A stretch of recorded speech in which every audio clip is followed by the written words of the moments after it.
Férias, verão, nada como a gente ir para o mar, para a piscina, cachoeira, rio, para se refrescar, não é não? Ainda mais nesse calor que tem feito. Mas todo cuidado na hora de curtir esses momentos é essencial. Segundo a Sociedade Brasileira de Ortopedia e Traumatologia, no verão o mergulho em águas rasas é a segunda maior causa de lesão medular. Mas não pense que é importante se atentar somente a essas situações. Nas férias, tá? É necessário a gente cuidar também de cada detalhe para que o lazer em família não se torne um transtorno. Para falar sobre isso, a gente conversa com o neurocirurgião Dr. Júlio Pereira. Doutor, seja muito bem-vindo, boa tarde, feliz ano novo, Obrigado, que a gente não tinha se visto todos ainda. Nós, Doutor, quando a gente fala de passeios, de piscina, eu até brinquei com o Léo ali, né, que eu lembro, principalmente quando você é jovem, que você vai fazer aqueles encontros, que vai aquele monte de gente, aquela molecada, e todo mundo fala assim, eu não quero entrar na piscina, mas eu tô com medo de alguém me jogar. Essas coisinhas que a gente pensa que é inofensivo, elas podem trazer sérios problemas, não podem, doutor? Sem dúvida nenhuma, né? Até o termo acidente dá a ideia que aconteceu porque tinha que acontecer, mas na grande maioria das vezes, a gente que está no bastidor, que é médico, conversa com a família, a gente percebe, tem uma certa culpabilidade tanto do paciente como da família. Normalmente tem muita bebida alcoólica envolvida, então o álcool, a gente já falou aqui, né? Ele pega a parte central, da frontal do cérebro e tira um pouquinho o seu julgamento.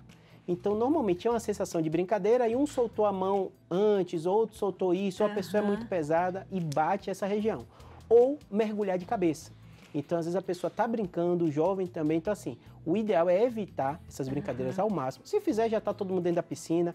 Mas o outro problema é que, geralmente, na borda da piscina ele escorrega. Então, a pessoa acaba escorregando o pé e aí cai a pessoa antes do momento adequado. E a gente vê muito isso em mar, né? Em cachoeira, porque não sabe onde tem as pedras, não sabe, de repente, o jeito que cai, né, doutor? São as duas situações, mar, cachoeira, piscina é o mais comum aqui para São Paulo, mas também essa relação com o álcool tem muito cuidado. Ou o jovem que tem as brincadeiras, né? Mas tem que ter muita atenção mesmo com isso, porque uma vez lesionada a medula, normalmente, a depender do grau de lesão, o paciente fica com alguma sequela. Uau, doutor, quais os cuidados que a gente tem que ter quando a gente, de repente, sofre uma queda dessa ou para não ter essa queda? Perfeito. O que acontece? A gente tem algumas regiões do nosso corpo, da coluna cervical, ela tem uma mobilidade muito grande. Sim. Porque a gente precisa movimentar. Por outro lado, isso gera uma fragilidade. Tanto que a primeira causa é acidente de carro, a gente tem uma coisa que a gente chama de efeito chicote, né? O carro bate, você faz isso. Então, tem fratura nessas regiões. Aqui, do lado, passa a raiz nervosa. E aqui no meio passa a medula. Então, tanto o paciente pode ter uma lesão medular, que é o clássico que todo mundo dá, fulano ficou tetraplégico, né? Porque teve uma secção de medula cervical e parou o movimento, ou paraplégico, quando é na parte da coluna lombar. E as dois locais, por quê? Porque são locais que a gente tem grande movimentação. É muito raro ter na região torácica, porque tem a costela, então tem uma certa fixação. E na coluna cervical, além disso, pode ter lesão de raiz nervosa. Então é muito comum, às vezes, tanto pode ser na queda da piscina ou na moto também é bem comum, o paciente é projetado, estica esse braço muito forte e essa lesão aqui dá uma lesão radicular. Então por isso que às vezes você vê a pessoa, poxa, Júlia, ele teve uma lesão na coluna, tá bem, mas só o braço não move direito. Por quê? Às vezes foi uma lesão só da raiz nervosa que está passando por aqui. Que tá ligando tudo. Que tá ligando tudo. Eu falo que aqui não é uma fiação, né? O cérebro tá lá, o computador, que é a CPU, e passa fio para todo local. Aonde lesionou, você vai ter consequência. Então, o grande problema são duas coisas. Em primeiro lugar, o movimento é tudo pra gente, né? Então, tem um impacto muito forte na... Vou no banheiro, vou andar, então, ainda mais acontece muito em jovem, né? Segundo aspecto, a reabilitação da parte neurológica é sempre demorada. Tem um paciente que fala assim, Júlio, eu já tenho 1 mês, 2 meses, eu posso melhorar. Eu falo, cicatriz você corta, 1, 2 dias, já tá sequinho, já melhora. No cérebro não, às vezes pode ser meses dessa medula, fazendo reabilitação, fisioterapia. O médico não dá para garantir qual grau de melhora o paciente vai ter, tem que esperar mesmo, né? E se for uma secção completa, aí pode ser definitivo. Então, a gente já sabe, a depender de como esse paciente chega. Ele tem alteração de sensibilidade também, tem alteração motora, essa alteração é completa, é parcial, né? Quanto mais a lesão é completa, a chance de retorno é menor. Porque a gente sempre fala, né, que o medo é esse de bater, e a gente pensa sempre na cabeça, não pensa na medula, Isso, né? Bater a cabeça. E quando a gente tem, por exemplo, essa quebra, por exemplo, doutor, que pode ficar tetraplégico ou paraplégico, o que acontece com o nosso cérebro? Porque as pessoas falam, eu não sinto as minhas pernas. Perfeito. Como é que eu sei esse grau, por exemplo? Perfeito. O que acontece? Vai depender muito do impacto. Então, esses que a gente citou, de jogar da piscina, de mergulhar, acontece muito o quê? O paciente bate essa parte aqui da cabeça e isso comprime essa parte cervical. E pela fragilidade, a lesão acontece aqui. Quando você tem uma fratura nessa região daqui, você pode ter os hematomas, os coágulos. Quem é leigo e está vendo o paciente, às vezes não consegue diferenciar das duas coisas. Porque, ele caiu, bateu a cabeça ou está desmaiado, não está conseguindo se mexer. Aí o médico vai analisar. Normalmente, quando isso acontece no cérebro, é do lado contrário. Então, você teve um coágulo, teve uma fratura, teve uma lesão no lado direito, o lado esquerdo vai perder o movimento. O cérebro da gente é cruzado. Quando é na medula, pode acontecer isso, mas muitas vezes tem uma secção. Por isso que a gente fala esse termo tetraplegia, porque os dois lados acabam sendo comprometidos. Por quê? Porque a medula está tudo muito juntinho.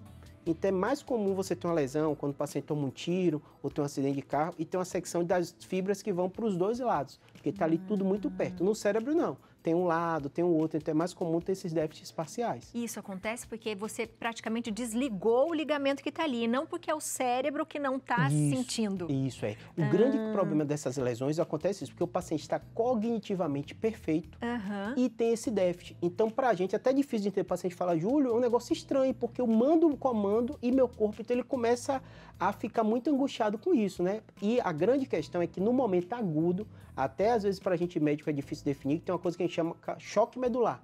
Então tem várias histórias e relatos que falam assim, eu fiquei sem movimentar nada, depois melhorou. Porque a medula ela inchou, aquela inflamação, depois de alguns dias, ela vai melhorando e o paciente vai recuperando. Então, na fase aguda, às vezes, muito paciente fala assim, o médico me desenganou, disse que não tinha jeito, ou que eu não ia melhorar, né? Às vezes tem a questão da interpretação, às vezes está numa situação grave, mas na maioria das vezes a gente fala, a fase aguda, o médico vai fazer tudo, vai estabilizar a coluna, vai fazer cirurgia, vai descomprimir, né? Vai fazer toda essa abordagem e aí o tempo vai dar a resposta pra gente. Nem sempre a gente consegue. E eu até brinco com o paciente, cada paciente cada médico é do seu jeito, e o paciente também é do seu jeito. Então, tem a questão da interpretação do paciente e também tem, às vezes, do médico, eu falo muito para o paciente, quando você tem uma coisa aguda, grave, você tem que estar preparado para o pior e torcer pelo melhor. Então, às vezes, o jeito do médico falar, o paciente usa aquela informação, né? Assusta, né? Mas é a interpretação, é o jeito também de cada um.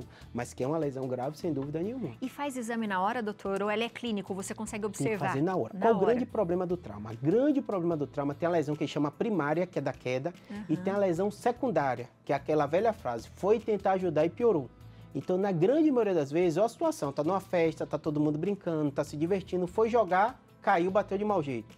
As pessoas não entendem o que aconteceu, às vezes estão bebendo, acham que é um tipo de brincadeira, né? Ele foi mergulhar, né? Então, essa retirada tem que ter muito cautela. Claro que a pessoa está na água, você vai ter que retirar, mesmo você não tem a técnica nenhuma, senão ela vai se afogar.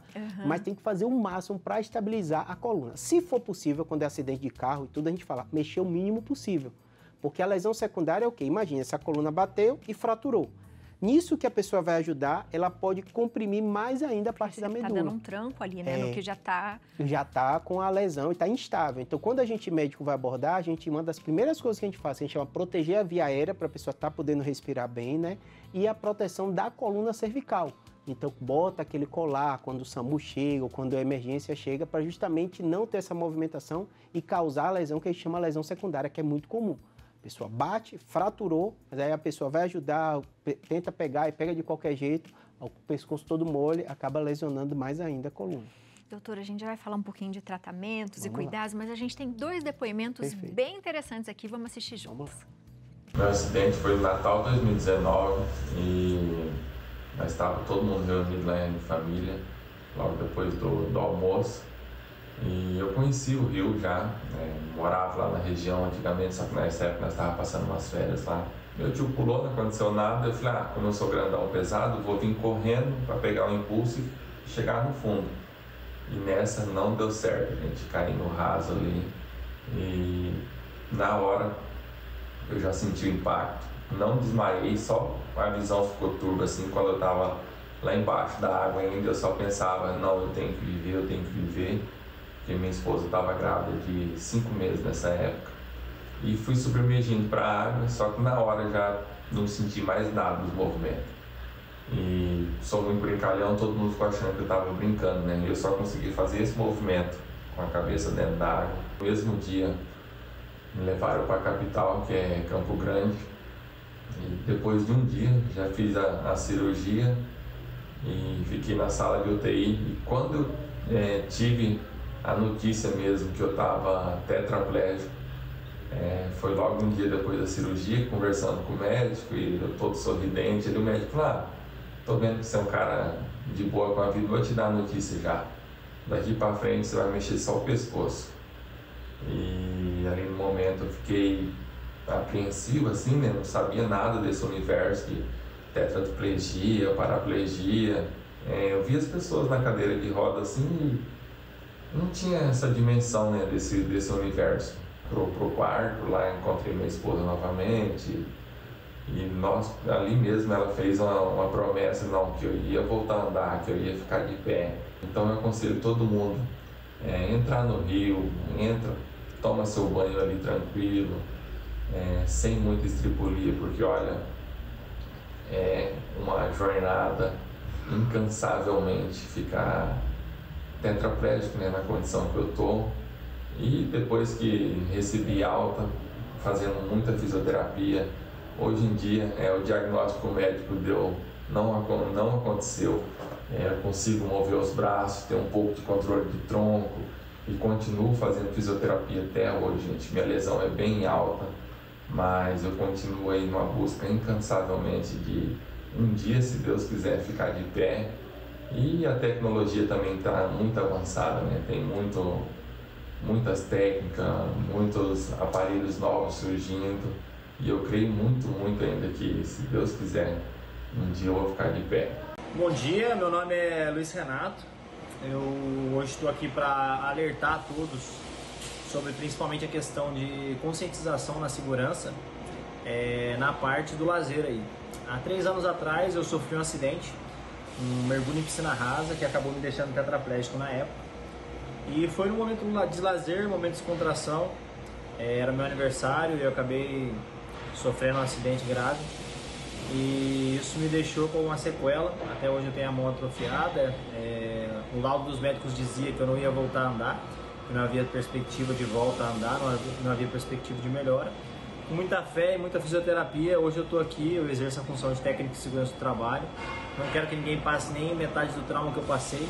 Então por isso que eu exerço essa função hoje.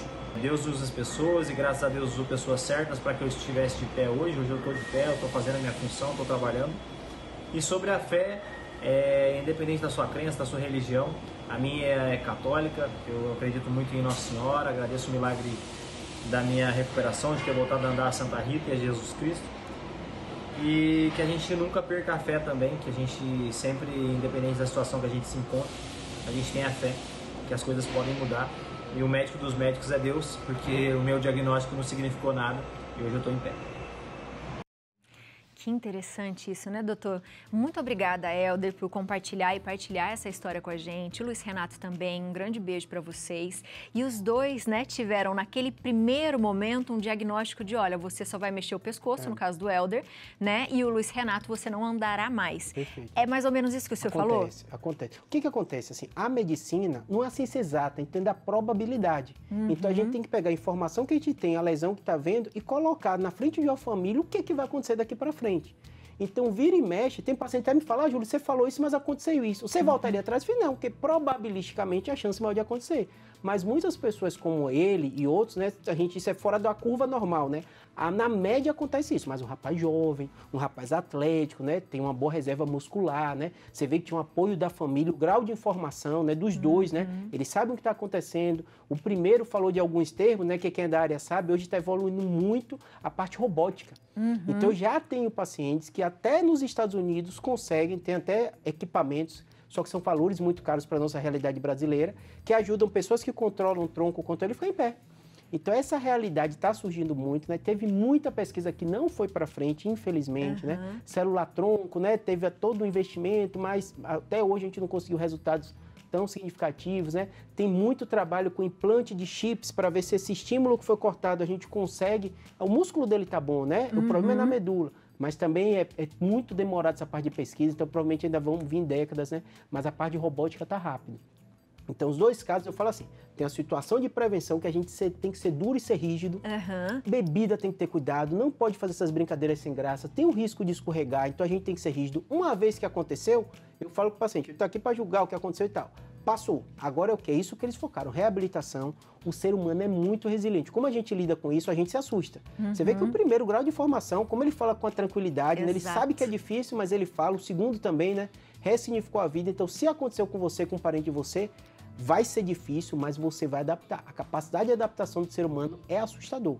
Eu tive um paciente, ele veio até uma vez aqui no Santa Rita, a gente falou online, né? Que teve uma lesão medular. Aí ele falou para mim, Júlio, eu falei pro meu filho, eu prometi que eu vou voltar a andar. Eu falo assim, pelo meu conhecimento técnico médico, a chance disso acontecer é próxima a nula. Você teve uma secção completa de medula. Mas, aí ele me mandou uma foto nessa parte robótica, falando, eu não falei que ia voltar a andar. Aí, às vezes, a gente médico tá pensando num aspecto, né? E tem outros aspectos que a medicina evolui, que a robótica evolui, né? E ainda mais esses pacientes muito jovens, que com certeza a gente vai ver uma evolução nessa área. E o principal é isso que ele falou, é apoio da família. Eu falo para todo paciente, a empresa você gosta, o trabalho você gosta, a profissão você gosta, mas no fundo, quem te ama e quem te apoia vai ser sua família, em qualquer situação, né? E o que ele falou, a fé, porque dá o significado da vida, né? Porque é uma motivação, né, Uma motivação. Você vê um rapaz jovem, né, com filho pequeno, com a esposa grávida, você tenta se colocar no lugar dele, não consegue nem imaginar a logística que a esposa dele, que a família dele tem que fazer, como mentalmente ele tem que estar forte para cuidar dessa família, né? Que ele parece, né, bem eloquente, fazer tudo. Então, assim, é sempre difícil, mas o ser humano, ele tem essa capacidade fantástica de readaptação. Mas fisioterapia vai fazer sempre, né, doutor? Sempre. A fisioterapia é essencial, a terapia ocupacional, o psicólogo é muito importante. Eu falo que muita medicina brasileira e no mundo todo é muito soltada no médico, né? Mas a gente que lida no dia a dia, a gente sabe quanto esses profissionais, né? Um técnico de enfermagem, um enfermeiro tem muito mais contato até do que o médico no dia a dia. Meus pacientes têm mais contato com eles do que comigo no dia a dia. E fazer esse papel multidisciplinar, em especial fisioterapia, terapia ocupacional, esses pacientes fazem muito fisioterapia urológica. A gente fica muito da parte motora, mas o homem ele fica muito incomodado com a questão da sonda, né? Incomoda muito ele, né? E muitos até conseguem recuperar, eles às vezes não têm uma força motora, mas conseguem. E aí precisa de uma logística. O nosso sistema de saúde pública, infelizmente, é muito deficitário nessa parte de reabilitação. Felizmente, aqui em São Paulo, em vários locais tem as redes SARAS, né, que acontecem, né? Aqui também tem várias redes ligadas à USP que fazem reabilitações fenomenais e fantásticas e a pessoa tendo acesso a isso. E, em especial, esse meu paciente e outros, eu tenho estimulado muito os grupos paralímpicos. Porque eles, ainda mais esses pacientes jovens, às vezes ele entra numa realidade que não é minha realidade, não é a sua, e pessoas que convivem com aquilo, às vezes, uma vida inteira. E aí já sabe a logística, já sabe como fazer. Porque a dificuldade, Vênia, é outra. É dizer assim, Júlio, me chamam para ir num bar, numa festa. Eu falo, eu vou ter acesso? Eu vou entrar? E vou incomodar todo mundo? Vão ter que me carregar, né? Então é uma bobagemzinha que ele fala que vai decidir se vai para a festa do filho dele, ele tem que pensar em tudo para decidir se vai ou não vai. Então é um mundo realmente muito diferente da maioria de nós. É um outro estilo de vida, uma outra forma de comportar a vida, de entender e ressignificar tudo, né, doutor? Mas o que a gente falou aqui, a maioria desses acidentes podem ser evitados. Com certeza. Então, atenção e cuidado com o seu corpo, porque embora a gente pareça forte, nós somos muito frágeis, né, doutor? Muito frágeis. Doutor, muito obrigada por esse bate-papo de hoje, viu? Foi muito bom mesmo. Você de casa aproveita, tem dúvidas, manda mensagem para o doutor. É o 11 99503 8838 e o Instagram é Neurocirurgia BR. Doutor sempre faz muitos vídeos no YouTube também, então aproveita para seguir lá. Continua, doutor, toda semana? Toda semana, fazendo. Quase todo dia agora. Quase todo dia, né, doutor? Não, um beijo, obrigada. Feliz ano, viu? Tchau, você também. Tchau. Muito bom, minha gente. É sério, né? E a gente tem essa mania de achar que a gente é super-herói, minha gente. Nós somos muito frágeis, não é não, Léo? Muito frágeis. Né,